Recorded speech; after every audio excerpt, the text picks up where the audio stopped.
ازاي نكافح البياض الزغبي؟ المكافحة مش بس رش، بس خلينا نبدأ بالمهم. لو ظهرت عندك الإصابة لازم تدخل فوري بالمبيدات العلاجية والجهازية المتخصصة.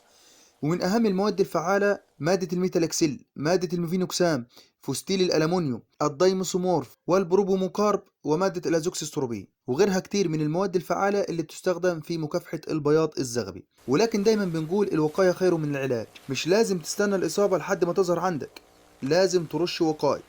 أهم المواد الوقائية طبعا النحاسيات زي الأكسكلور نحاس وهيدروكسيد النحاس.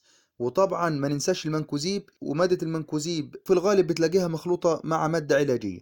وكمان لازم تدير محصولك صح، وتظبط الكثافة الخضرية والتهوية، وتدير ريك بطريقة سليمة. ولو انت مجبر على نظام الري بالرش لازم تروي بالنهار بحيث ان المية تتبخر بسرعة اكبر من على الورقة، لان الماء الحر بيساعد بشكل كبير على انتشار البياض الزغبي. ولو افدتك ما تنساش اللايك والمتابعة، لان ده بيفرق معايا جدا اني استمر واكمل. والسلام عليكم ورحمة الله وبركاته.